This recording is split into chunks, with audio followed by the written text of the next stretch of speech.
नमस्कार दोस्तों। ऐसा प्रतीत होता है कि इजराइल अब ईरान को चारों ओर से घेरने की रणनीति पर काम कर रहा है। वह न केवल ईरान की सैन्य ताकत को निशाना बना रहा है, बल्कि उसकी आर्थिक रीढ़ को भी तोड़ने की कोशिश कर रहा है। ताजा घटनाक्रम में इजराइल ने दुनिया के सबसे बड़े प्राकृतिक गैस क्षेत्र साउथ पार्स पर बमबारी की है, जो ईरान की ऊर्जा और आर्थिक स्थिरता का एक प्रमुख स्रोत है। यह हमला इसलिए भी अधिक गंभीर है क्योंकि ईरान अपने प्राकृतिक गैस उत्पादन का लगभग 66% इसी क्षेत्र से प्राप्त करता है, और यह गैस न केवल घरेलू ऊर्जा जरूरतों को पूरा करता है, बल्कि पेट्रोकेमिकल उद्योग का भी मूल आधार है। साउथ पार्स नामक यह क्षेत्र पर्शियन गल्फ में स्थित बुशहर प्रांत के पास है, और यही क्षेत्र कतर के साथ एक साझा संसाधन भी है, जिसे कतर नॉर्थ फील्ड कहता है। इस साझा गैस क्षेत्र पर हमला करके इजराइल ने न सिर्फ ईरान को बल्कि संभावित रूप से कतर को भी नुकसान पहुंचाया है। बताया जा रहा है कि इस हमले के बाद वहां बड़े पैमाने पर आग लगी और उत्पादन आंशिक रूप से रुक गया है।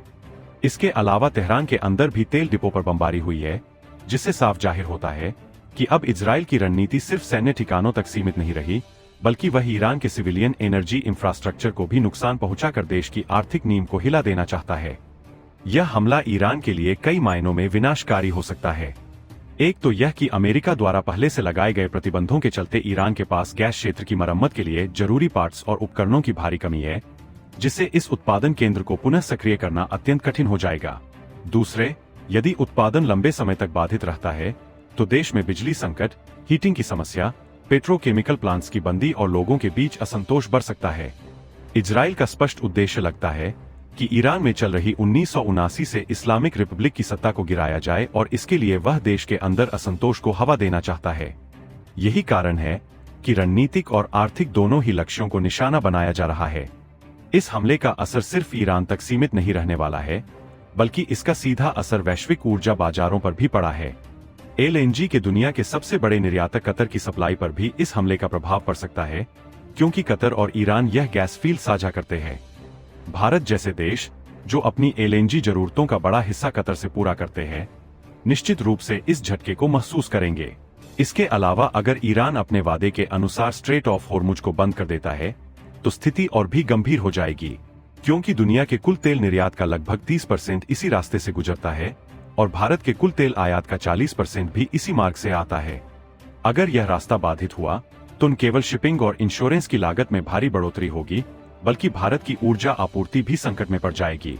जहां तक भारत का सवाल है, हमारा 85% क्रूड ऑयल आयात आधारित है, और उसमें से 60% मिडिल ईस्ट से आता है, विशेषकर इराक, सऊदी अरब और यूएई से।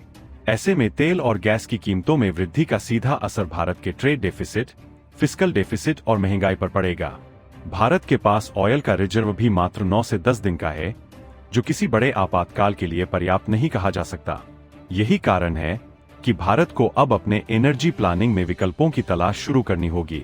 इसके अतिरिक्त ईरान और इजराइल के बीच चल रहे इस संघर्ष का फैलाव और कितना होगा, यह अभी कहना कठिन है, लेकिन यह निश्चित है कि हिजबुल्लाह और हूती जैसे प्रॉक्सी ग्रुप्स के माध्यम से यह युद्ध और क्षेत्रों में भी फैल सकता है। पहले भी ऐसा देखा जा चुका है, जैसे कि अरामको पर हूती ड्रोन हमला, जिसने सऊदी अरब के ऑयल प्लांट को बड़ा नुकसान पहुंचाया और वैश्विक ऑयल शॉक पैदा किया था। अभी तक जो अंतिम आशा थी कि अमेरिका और ईरान के बीच कोई बातचीत हो सकती है, वह भी इस हमले के बाद खत्म हो गई है। ईरान ने कड़ा जवाब देने की चेतावनी दी है, और अगर ऐसा होता है तो युद्ध का दायरा और बढ़ेगा। कुल मिलाकर यह हमला केवल एक सैन्य कार्रवाई नहीं, बल्कि एक व्यापक जियोपॉलिटिकल और इकोनॉमिक शॉकवेव है, जिसकी गूंज आने वाले समय में पूरी दुनिया, खासकर भारत, यूरोप और एशिया की अर्थव्यवस्था में महसूस की जाएगी। इस पूरे घटनाक्रम का सबसे चिंताजनक पहलू यह है कि अब लड़ाई केवल सैन्य ठिकानों तक सीमित नहीं रही, बल्कि यह ऊर्जा संसाधनों और नागरिक बुनियादी ढांचे तक पहुंच चुकी है, जो किसी भी देश की आंतरिक स्थिरता और आर्थिक सुरक्षा की रीढ़ होते हैं। जब ऐसे स्ट्रेटेजिक इंफ्रास्ट्रक्चर पर हमला होता है, तो इसका प्रभाव सिर्फ उस देश के भीतर नहीं, बल्कि क्षेत्रीय और वैश्विक स्तर पर महसूस किया जाता है। जैसा कि पहले भी हमने देखा था कि जब अरामको पर ड्रोन हमला हुआ था, तो पूरी दुनिया में तेल के दाम अचानक से बढ़ गए थे और कई देशों की अर्थव्यवस्था प्रभावित हुई थी। इसी तरह साउथ पार्स गैस फील्ड पर हमले का असर भी निश्चित रूप से वैश्विक ऊर्जा आपूर्ति, बाजार में कीमतों और निवेशकों के भरोसे पर पड़ेगा। अब अगर हम इसके संभावित परिणामों की बात करें, तो ईरान द्वारा स्ट्रेट ऑफ होर्मुज को बंद करने की धमकी को हल्के में नहीं लिया जा सकता। यदि यह जलमार्ग अवरुद्ध होता है तो विश्व की 1/3 तेल आपूर्ति रुक सकती है, जिससे तेल की कीमतें आसमान छू सकती है। कुछ अनुमानों के अनुसार $150 से $200 प्रति बैरल तक। इससे भारत सहित तमाम तेल आयातक देशों को बड़ा झटका लग सकता है। महंगाई में भारी बढ़ोतरी होगी। ट्रांसपोर्टेशन से लेकर फर्टिलाइजर और बिजली उत्पादन जैसी आवश्यक सेवाओं की लागत में इजाफा होगा। घरेलू उपभोक्ताओं को इसका सीधा असर ईंधन की कीमतों, रसोई गैस, बिजली बिल और रोजमर्रा की वस्तुओं के दामों में दिखाई देगा। इसके अलावा भारत को रणनीतिक रूप से भी सावधानी बरतनी होगी, क्योंकि वह इस समय दोनों पक्षों, ईरान और इजराइल, के साथ कूटनीतिक और व्यापारिक संबंध बनाए हुए है। भारत का एक और कतर से एलएनजी आयात पर निर्भरता है, तो वही इजराइल के साथ भी रक्षा तकनीक और सुरक्षा सहयोग में गहरे संबंध है।